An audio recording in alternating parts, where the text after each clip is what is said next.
bacaan kami terkini memang dalam tren perlambatan. Proses perlambatan memang terus berlanjut dan dipengaruhi oleh dampak langsung maupun tidak langsung dari berbagai kondisi perkembangan tarif di Amerika Serikat.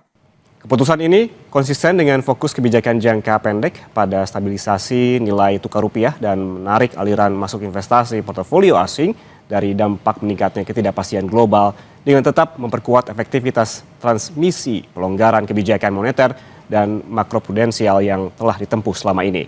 Kedepan, Saudara, Bank Indonesia akan terus mencermati ruang penurunan suku bunga BI Rate lebih lanjut dengan perakiraan inflasi 2025 dan 2026 yang terkendali dalam sasaran 2,5 plus minus 1% serta perlunya untuk turut mendorong pertumbuhan ekonomi yang lebih tinggi. Pelonggaran kebijakan makroprudensial diperkuat dengan meningkatnya efektivitas implementasi pemberian likuiditas kepada perbankan dalam percepat penurunan suku bunga dan kenaikan pertumbuhan kredit, pembiayaan ke sektor real, khususnya sektor-sektor prioritas pemerintah. Kebijakan sistem pembayaran tetap diarahkan untuk turut mendorong pertumbuhan ekonomi melalui perluasan akseptasi pembayaran digital, penguatan struktur industri sistem pembayaran, dan peningkatan daya tahan infrastruktur sistem pembayaran.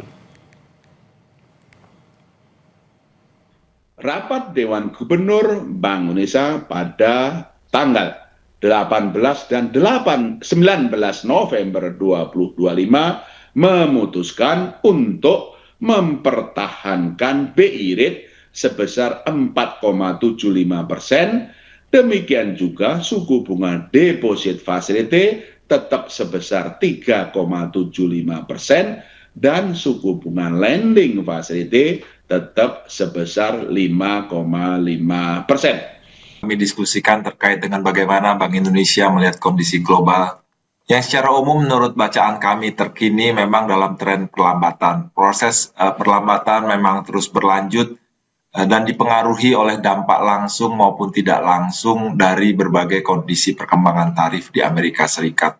Dampak langsungnya tentu ini akan berpengaruh terhadap bagaimana global value chain yang terjadi dan juga kemudian berdampak terhadap inflasi yang terus masih belum turun dengan cepat. Itu yang terjadi di Amerika Serikat sendiri. Secara khusus kami sampaikan government shutdown yang dilakukan secara temporer ini berdampak terhadap bagaimana pengeluaran pemerintah yang kami perkirakan berdampak terhadap pertumbuhan Amerika Serikat yang akan lebih lambat di tahun 2025 ini dan berlanjut di tahun 2026. Sementara negara-negara lain, Jepang kita lihat juga belum kuat. Sementara itu Tiongkok permintaan domestiknya masih belum cukup kuat meskipun ada beberapa stimulus yang memang belum cukup kuat. Sementara yang masih membaik ini terkait dengan Eropa yang kami lihat masih meningkat dipengaruhi oleh stimulus moneternya yang berlanjut. Dan satu lagi yang masih kita lihat cukup kuat ini mitra dagang kita terkait dengan India. Permintaan domestiknya masih tetap baik di sekitar 7% pertumbuhannya. Yang secara keseluruhan ASEAN kami melihat pertumbuhan ekonomi dunia tahun 2025 ini bergerak pada kisaran 3,1% menurun dibandingkan dengan perkembangan di tahun 2024 yang lalu. Pak Firman, yang juga jadi pertanyaan ini, bagaimana kemudian perkembangan dan juga proyeksi inflasi di negara maju, khususnya di Amerika Serikat begitu, dan kaitannya dengan proyeksi arah kebijakan suku bunga Fed Fund Rate atau Fed Rate begitu ya, bagaimana ini dampaknya terhadap dinamika di pasar keuangan global? Menarik pertanyaannya Mas Ian. Seperti saya sampaikan tadi, tarif Trump ini memang berpengaruh terhadap bagaimana dinamika di Amerika dan juga global secara keseluruhan. Untuk Amerika Serikat sendiri, ternyata perkembangannya, satu, dampak dari government shutdown yang sifatnya temporer ini membuat memang the Fed, Federal Reserve-nya Bank Sentralnya Amerika Serikat, perlu melihat kembali angka-angka terkait dengan ekonomi domestiknya sendiri. Itu yang pertama. Yang kedua adalah terkait dengan dampak dari tarif itu sendiri.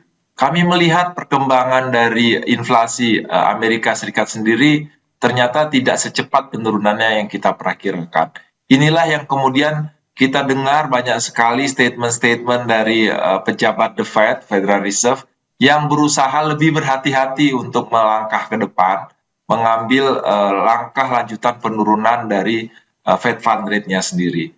Kami melihat angka-angka ini di mana pertama bagaimana proses tenaga kerjanya, pasar tenaga kerjanya yang ternyata tidak secepat perbaikan yang kita harapkan, ternyata masih kuat, pengaruh dampak imigrasi dan juga tadi tarif. Itu yang pertama. Yang kedua, inflasinya memang belum turun dengan cepat. Kami melihat ini berpengaruh terhadap arah kebijakan Fed Fund Rate. Kami sedikit menggeser, kami perakirakan tadi awalnya akan ada kembali penurunan di bulan Desember, kami bergeser menjadi kemungkinan terjadi di bulan-bulan awal di tahun 2026. Inilah sepertinya yang berpengaruh terhadap bagaimana kondisi perekonomian global, khususnya pasar keuangan, seperti disampaikan oleh Mas Ian tadi.